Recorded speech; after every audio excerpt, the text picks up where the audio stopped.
Bạn đang chuẩn bị khai trương hay mở rộng kinh doanh? Hãy để cho công ty với hơn 20 năm kinh nghiệm trong lĩnh vực hệ thống quản lý và thanh toán thẻ giúp bạn tư vấn, so sánh và lựa chọn chương trình phù hợp nhất cho nhu cầu kinh doanh của bạn. Hãy dành thời gian quý báu của quý vị để lập các kế hoạch phát triển kinh doanh. Đã có chúng tôi giúp bạn lắp đặt hệ thống nhanh chóng, đơn giản nhưng hiệu quả. Gọi ngay 480 359 9617 480 359 9617.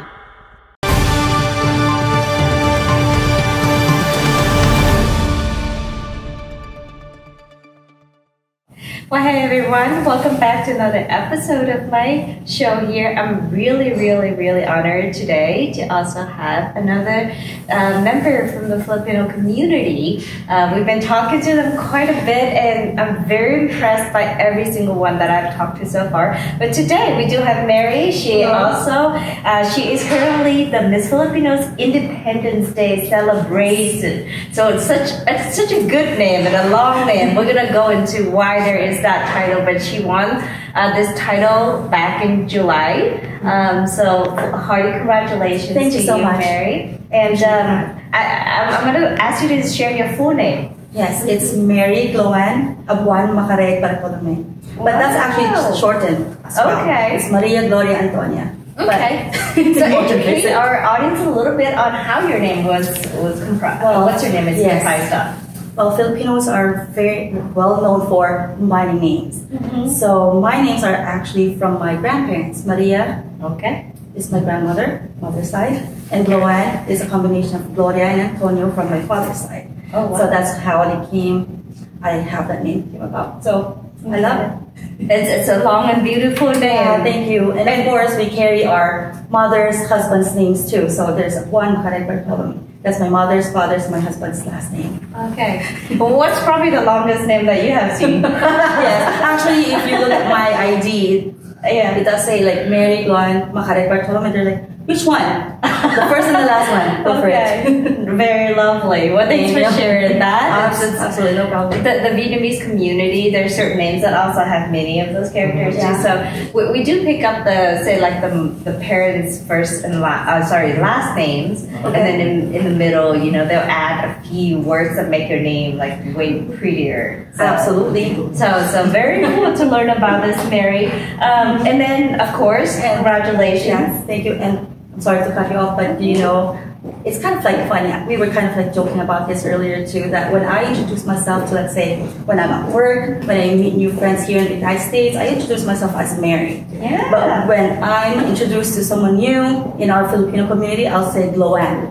Gloan, okay. Well, actually, if I will be more true to how it's pronounced, it's Gloan. Gloan. So I guess when I started working here in the United States, I introduced myself as Gloan. Yeah. But I end up being asked many times, and not that I'm bothered, but I said, it's too hard for you to remember or pronounce, so I just said, just call me Mary. That's when I started being called Mary here. So was Mary ever part of your name? Yes, okay. Yes, but growing up in the Philippines, I don't remember anyone calling me by Mary. It's always Gloan. Okay, so. Very cool. And how long have you been here in the United States? I migrated here when I was 17 years old, but I did not really stay here in the United States until I finished my bachelor's degree in physical therapy. So here in Arizona, I've been here for 19 years now. We moved from New Jersey. New Jersey, yes. Okay. So it's quite a change in the weather, but I do appreciate Arizona much more with the weather here than New Jersey, because it's always cold there. Yes. And you cannot go out unless you wear like 3-4 layers of clothing. But here in Arizona, when it's winter time, it's like one of the best places to be. Yes, so, right. Of course, it's 3 more months and we'll get to that point. But we do love Arizona. Yeah. And plus, we don't have to worry about snow. Yeah, tornadoes or other disasters. Only when it's summer, but it's okay. You know, we survive it. Yes. It's a good way to get toxins out of the body when you sweat. Talking like a true physical therapist, she is. So, have you always been involved in the community, your community, or has it just been a recent thing? Actually, when we first moved here in Arizona back in 2004, I think it was 2005, when I came to learn of a pageant.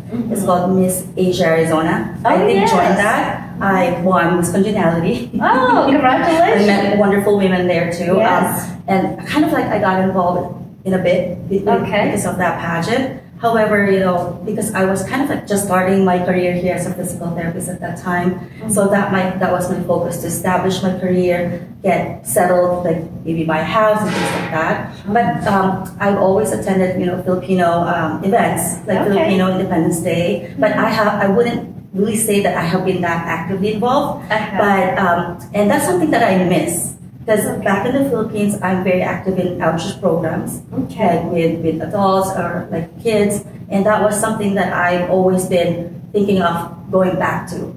But life happens. I have 4 kids now. So I got married in 2007, and we started having children 2012. So from then on, 2012, 14, 16, 18, 4 kids. So that takes a lot of time. Yes. And I really focused on, like, you know, my work, but especially my family. And now that they're older and an opportunity presented again, and I said, now or never. So it's a wonderful experience being part of this pageant again, the Mrs. Philippines Arizona. But the best part of it is after the pageant.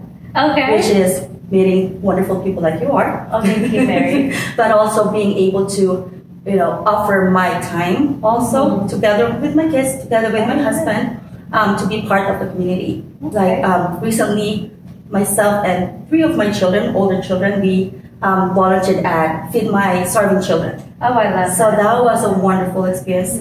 So I was like chatting with my kids.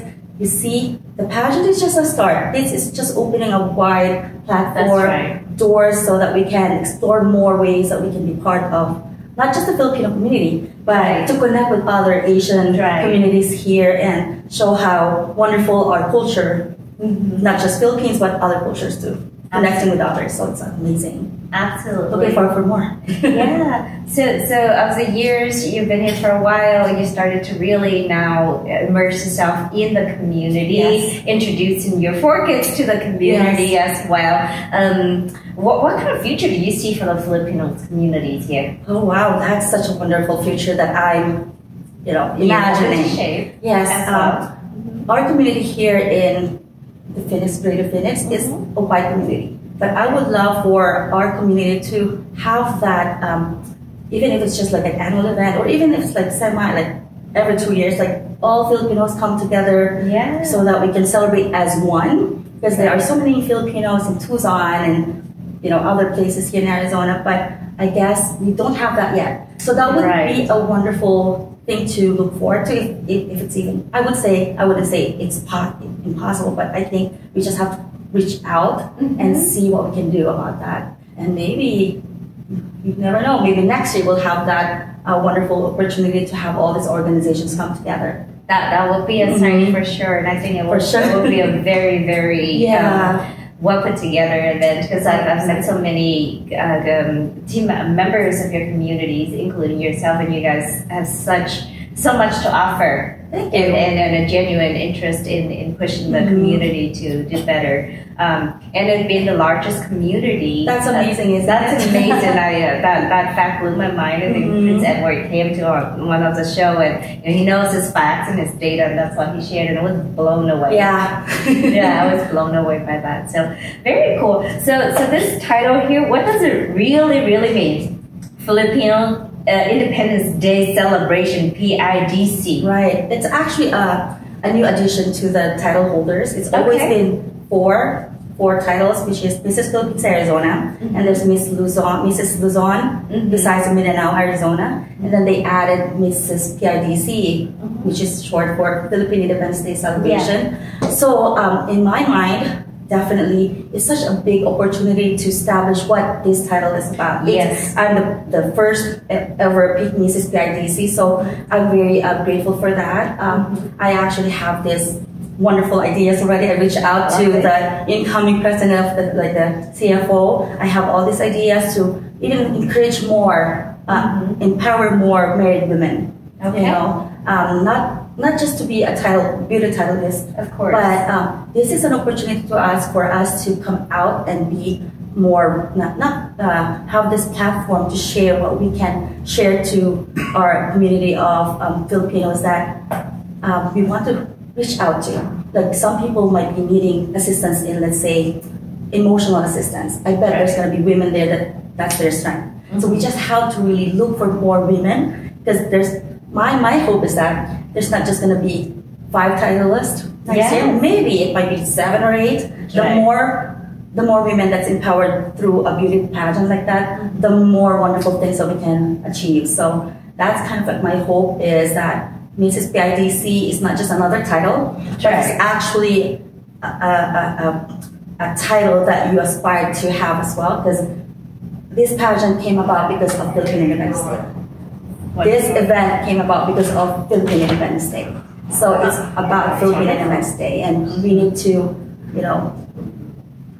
make this event even better and better, not just for self-glory, but to actually make this event beyond that, which is more of like reaching out to the community. Let's see how we can help more people, those kind of things. So I think I mentioned to you, I'm a planner. I actually, before I started having children, I got my certificate as a wedding and event planner. Oh, lovely. So I'm already like letting the incoming president, I'm here to help. I love to even start right now to maybe look for women out there that might not have the confidence yet. Right. But as early as now, we can kind of like start encouraging them, prepare, because we were given the opportunity to join 3 months before the pageant. Okay. So 3 months, you would say it's I think 3 months or 4 months.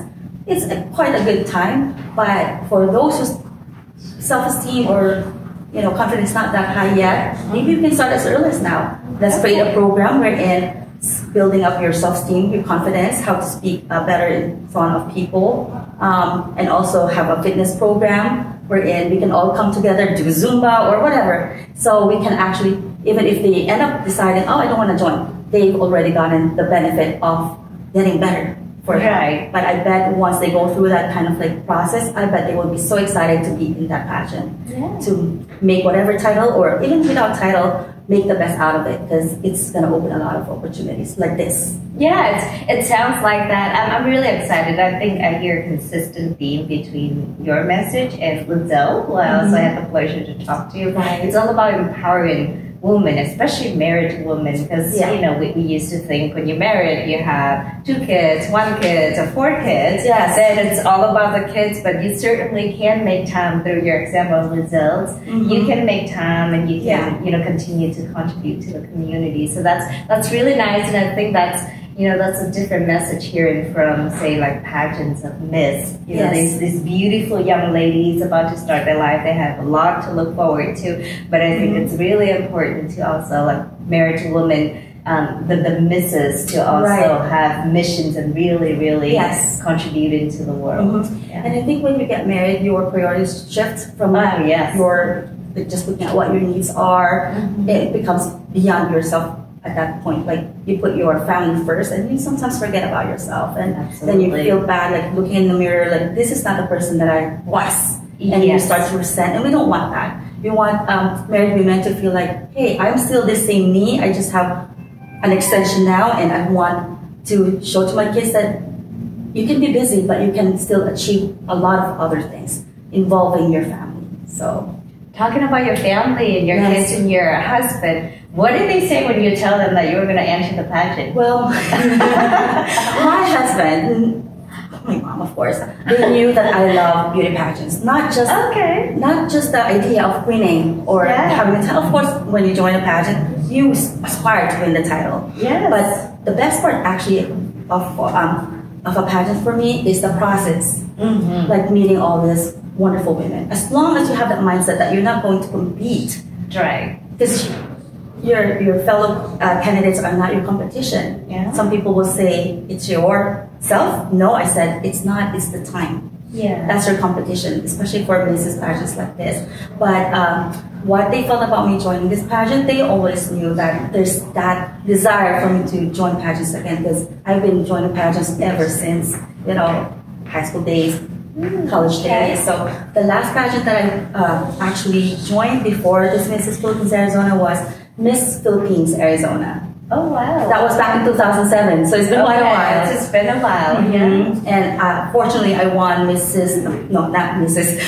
Philippines Luzon at that time. Okay. So it's a wonderful feeling. There's so much people that I've met, and that's why I like when this pageant started. I'm like, oh yeah, I want to join. So no doubt. So my husband, my kids, and my mom, they're very supportive, but they're just concerned because I work a full-time job and I also do home health when I have a chance, which I love, and 4 kids.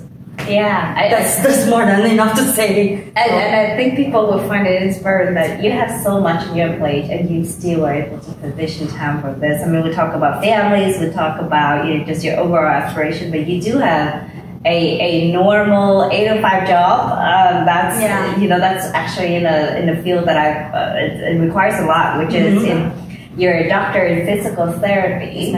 Yeah. What made you go for that degree or go for that field? Right. My family has always been involved in the healthcare industry. Okay. But both my parents, they're both nurses. Wonderful. But my mom actually gave up her career as a nurse to take care of me.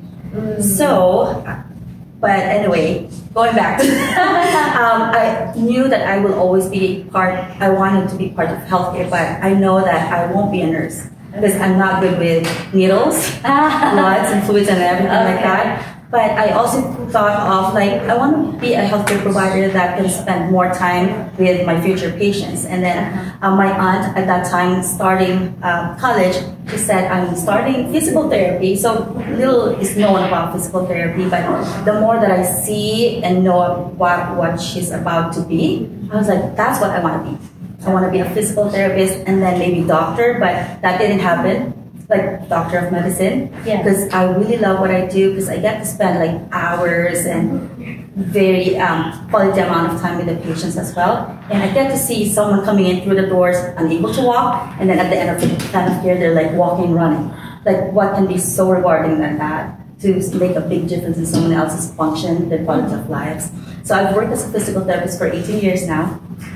Work with adults and the young adults, but I have kind of shifted my patient population at this point. I'm working with kids. Okay. Yes. I work at a facility wherein we provide care and services for children that has special needs. Okay. So yes, with autism, cerebral palsy, Down syndrome, you name it. I mean, we have them, and it's such another type of rewarding profession to be able to see them, be able to crawl, be able to sit. Wow. Yes. So that takes a lot of patience too, I can imagine. I would say so, yes. But I tell my kids when I am about to go to work, bye kids, mom's going to play. Aww, that's the attitude. Yeah, it's a play because I have to get my inner child out. Because I cannot just ask them, come on, go on the bike for 5-10 minutes.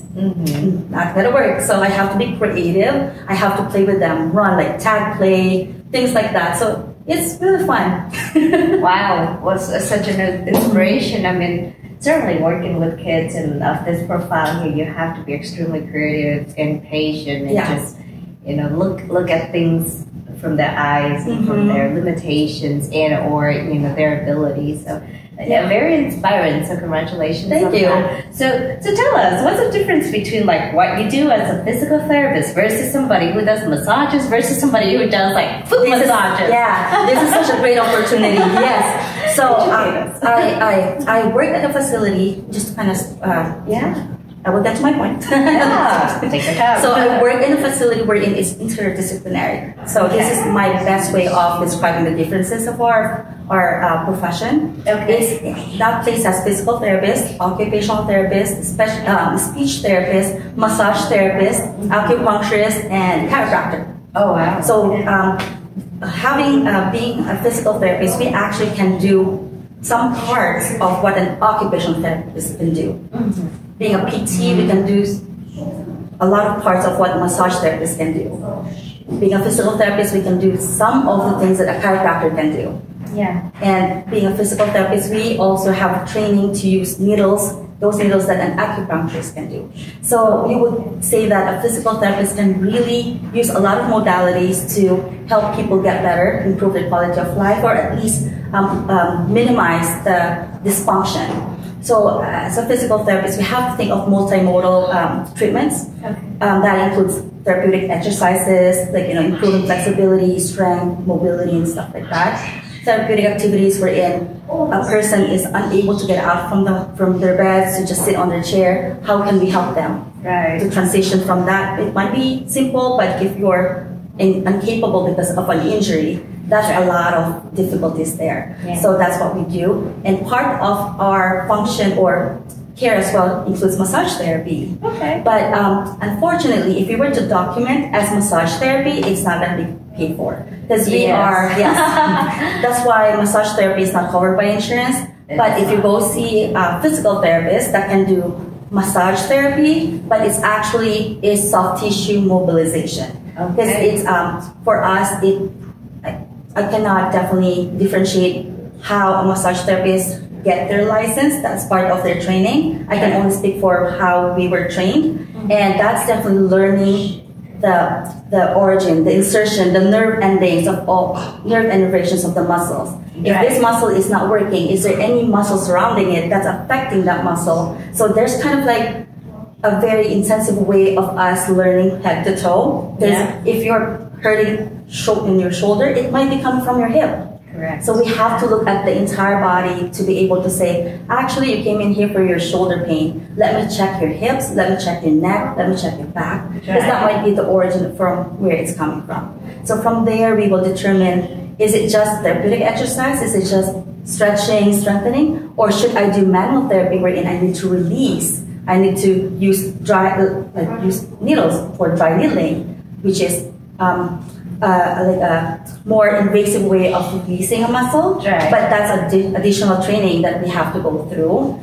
So we have to consider the entire body, not just that area that you're hurting. So that's how I can differentiate us. Because when we go to massage therapy, and I love going to massage therapy. I have many friends that are massage therapists, and they are amazing in what they do. They can definitely touch, and you feel better right away. So I'm amazed by them. But I would say that it's just, if you go to PT, you will probably get like maybe 8-15 minutes of what we consider as massage.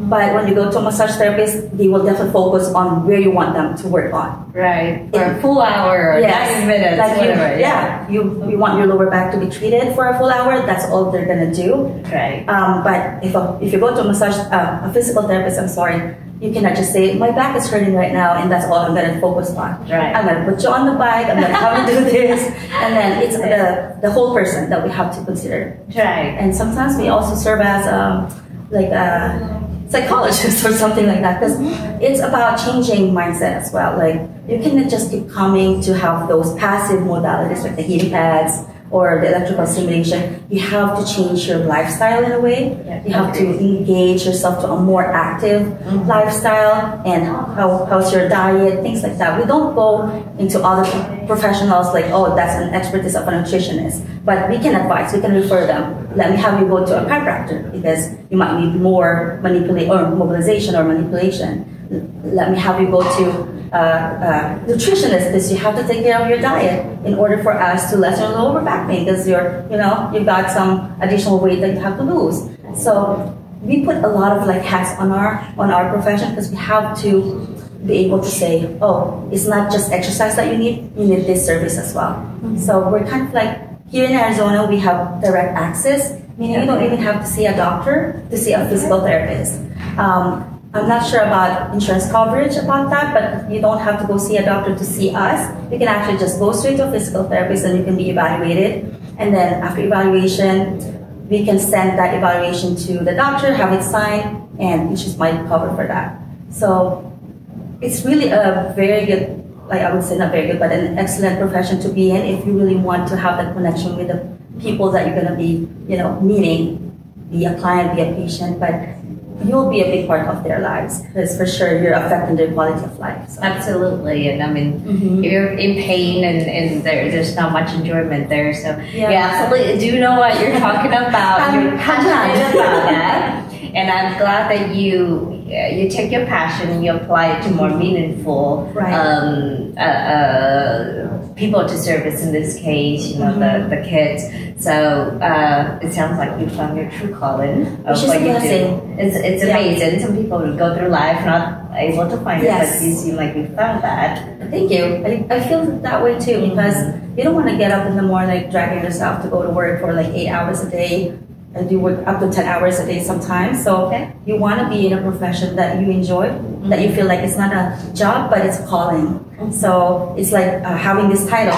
When you want to join a pageant, you actually have to have the passion to serve. And it's not just to glorify you as a beauty stylist, but you are joining it for like a reason beyond yourself. And truly embracing the opportunity that it brings to benefits others. Exactly. Which is a beautiful way of looking at it. Because, you know, we're reflecting back on pageants, and you mentioned yourself, you follow beauty pageants ever since. Yes. So there's a point where you're like, or I was like, you know, these pageants, do they hold a meaning anymore? So like hearing your story, hearing Lizelle's story, I think it's inspiring. It's a fresh way of looking at these beauty pageants. Yeah, because they will forget us. You know, like there will be more generation of beauty stylists out there. But what you give to the community, what you establish, is what they will always remember. Even if they forget my name, but they will have, oh, this program is amazing because it's helping kids. That's unfortunate.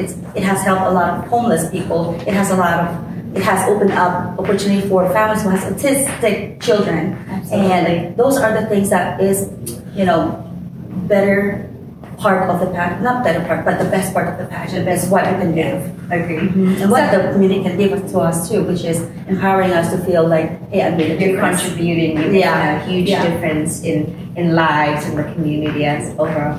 I feel like you have so much energy. Yes. And with everything that you just do, you still feel like you have a lot more energy. Oh, I'm telling you, guys give me more fun. I love to talk, but I guess being a PT, I see a lot of patients, clients, and I feel comfortable. You know, I love to share what I can share. And I love to be taught all the things that my patients can teach me too. So that gives me so much energy, even if I work like 10 hours already today. But anyway, for fun, well, having 4 kids, that's fun already by itself. So working, having a full-time job, and even a home health, you know, on the side kind of thing. My free time, I just allot that to my kids. I try my best to just spend, even just cuddling, like, you know, come here, just be on my lap. Kids love that. Like, we don't have to go out. Of course, they love to go out somewhere. But us just sitting on our couch, watching a movie, having a tub of ice cream, that's a wonderful way of having fun. Because those are precious moments. So, and they're all probably under 12? Yes, my oldest is right. My oldest is 11 and my youngest is 5. And between those 2 girls, I have 2 boys, 7 and 8-year-old. Wow, congratulations. Every 2 years, thank you. Now, do you get help from other family members? My mom. Okay. We're very fortunate, we're very blessed to have my mom live with us. So she's definitely spoiling the kids, taking care of them. Pretty much when we're out working, my husband works, I work, so the kids are always with their grandmother, which is such a big blessing, because it's hard to find good help, you know, good places to take the kids, and it's always gonna be like a, you know, thing that can bother you, like, are my kids being taken care of? But with your own parent, it gives you the peace of mind that you can never buy. So whatever my mom asks, we do, if we can. Of course. Yeah, and she loves pho, by the way. Oh, lovely. So beef or seafood or vegetarian? Beef. Beef, yeah. I've learned to make them. Oh, wow. I think it was such a big hit that I'm going to make it again when it's colder. So, pho. Is that how you pronounce it? I'm sorry. So, technically, we should be saying pho. I know you're not. Pho. Oh. Yeah, pho. Pho. Okay. And then now, if it's beef, it's pho ball. Pho means beef. Okay. And then we also have chicken, so it's pho ga. Ga is chicken. I saw all that, like, different, like, flavors. Yeah, seafood is a new thing here. Okay. But it's either pho or pho ga. So is there like an equivalent dish for the Filipinos? Well, the first thing that came to my mind is what we call sinigang, which is a tamarind base. It's kind of like more soury in nature, but it's one of the most popular dish in the Philippines, which has like this very soury, salty kind of like broth that kind of like gives us the kind of comfort that fog can give. So that's the close. Well, there's also like nilagang baka, which is like beef-based soup. I guess that's the closest, a closer one. Yeah. But those are the two main Filipino dishes that I can really boast of, like the nilagang baka and sinigang. And if you want to have some of these, you can go to Halo Halo Kitchen. Yeah, I'm gonna have to look up Halo Halo. It's at 35th Avenue in Dunlop. Oh, it's kind of close by. Yeah, and I'm so fortunate that I was chosen as Mrs. Halo Halo this year. So. Oh wow! How did that come about? Well, I guess because I love to eat, I love to go in. Anyway, but I think because we have to, you know, be able to promote the business, business. Okay. And of course, when you believe in their product, their food, it's so easy to promote that. So with the help of my husband, we went there one day, and I was like, they have, of course, it's called Halo Halo Kitchen, which is a kind of like a dessert of mixture of this wonderful fruits and some nata de coco and things like that with evaporated milk and taro ube on top. So just, it's very good, especially in summertime. So my husband and I went in there, and I was like doing this little skit outside saying, it's so hot, I want something like cold. So it was kind of like a little skit that we kind of like made. And I guess they loved it. For YouTube, Instagram, or any social media platform? I have not posted it on YouTube because I am not good with those. But I posted it on my own Facebook account and sent it to them, and they posted it in their accounts, I believe so. And I was just fortunate that they loved it and they chose it. And like I mentioned, it's not hard to promote something that's already good. That you already love. Yeah, exactly. So you're speaking the truth. It shows when you're speaking the truth. Yeah, it's hard to promote something that you don't believe in, and if you know, even if it's, I'm not even thinking about potentially winning a title like the sponsorship award, Mrs. Halo Halo, but I just made it like it was so fun, and we ordered like 7 Halo Halo that day to take home.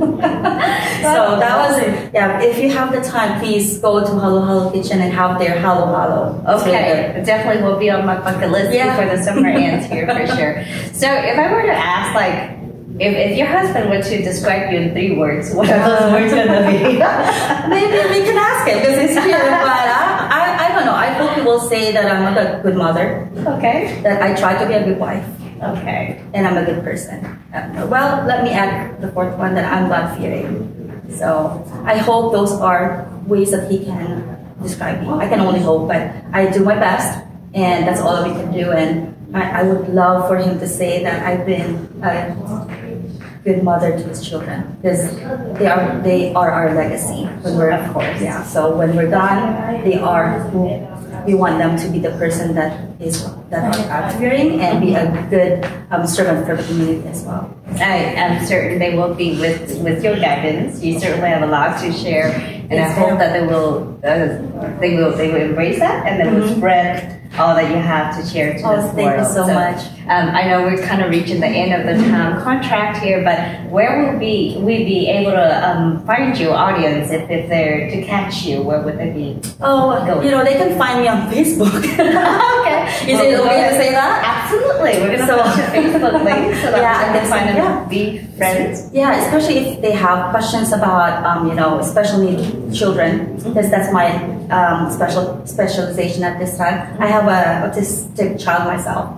It's my youngest son. That's why my advocacy about autism as well. That was my focus, and it was such a blessing to actually be blessed by these kids. Absolutely. Because they are not less, they're just different. And I really believe that everyone has a little bit of autism in us. Of course, I'm not a doctor to diagnose, but I think it's just accepting that we are all different, and we have strength, like we mentioned about, some of these kids, they are amazing. And I just want people to feel that, I've heard about this girl, me, that is helping kids that has these limitations.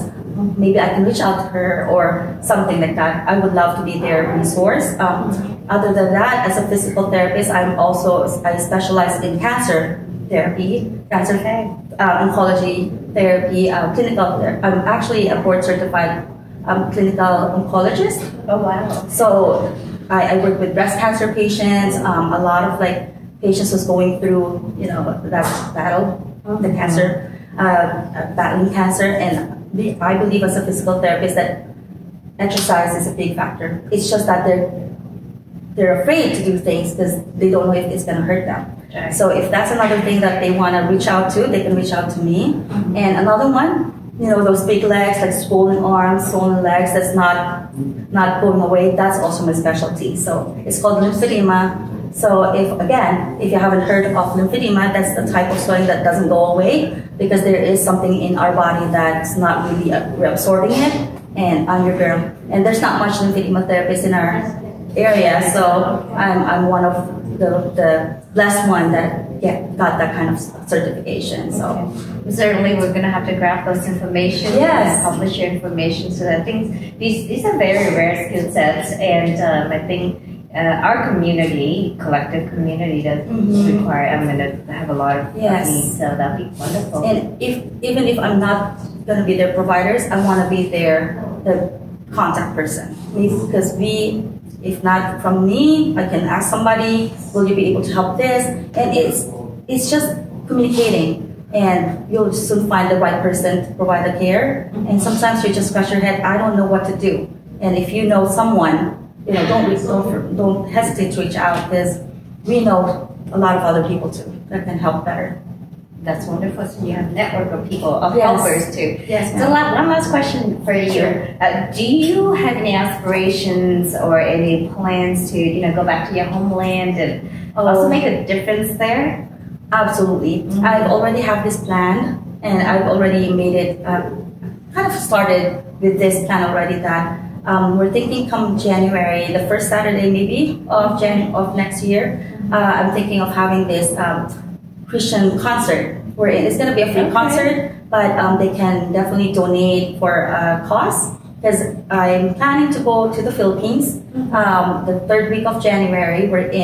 I also want to do like a Christian feeding program, like reach out to the people in my hometown, which is Isabela, so that not only that we can provide a meal, but also to provide meals for their soul. Like about trying to reach out to them who still is finding their ways and in spiritual beliefs, but what best way to get people to come is like feed them.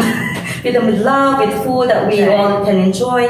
But beyond that, it's like spreading the word of God, and maybe even just one person, knowing our good Lord, that's a big blessing already. Even one person out of 100, that's all that you can wish for, one at a time. So that's kind of like one of the things that I'm hoping, not hoping, but I'm really going to be claiming that it's going to happen. Perfect. So, yep, I already have the people that's so willing to make that happen. So definitely God already provided the singers, the performers, and all that. We just have to get it together.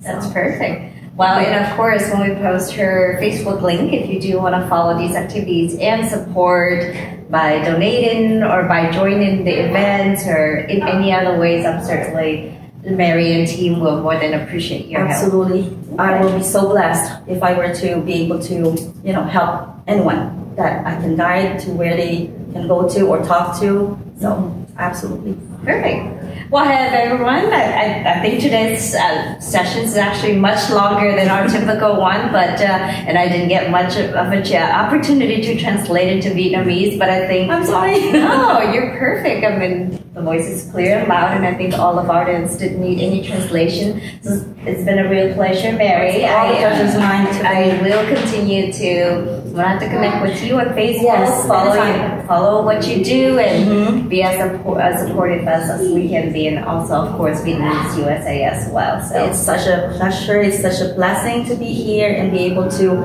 share my thoughts and the things to come, and hopefully we can connect again and just let me know. We will do. Well, everyone, thank you so much for your time today, Tiffany, and it's another wonderful show, hopefully, that you found beneficial, and we'll see you next time. Take care. Bye. Thank you. David, we're done. Mời quý đồng hương hãy đến với nhà hàng Mekong Palace. Nhà hàng được bình chọn The Best điểm sống in Arizona với những món điểm sống ngon được mọi người mến chuộng như xíu mại, há cảo tôm hấp, chân gà nấu tương đen, bánh cuốn, bánh bao xá xíu, xôi hấp lá sen, v.v. Ngoài ra, nhà hàng còn nhận đặt tiệc, catering tận nhà hoặc venue cưới. Nhà hàng Mekong Palace mở cửa từ thứ Hai đến thứ Sáu, từ 11 giờ sáng đến 9 giờ tối, điểm sống từ 11 giờ sáng đến 3 giờ chiều. Thứ Bảy và Chủ nhật, từ 10 giờ sáng đến 9 giờ tối, điểm sống từ 10 giờ sáng đến 3 giờ chiều. Nhà hàng Mekong Palace tọa lạc tại 66 South Dobson Road, phòng 120, Mesa, Arizona 85202.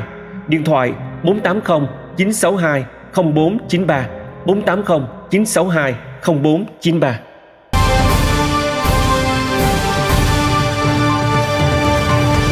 VietNEWS USA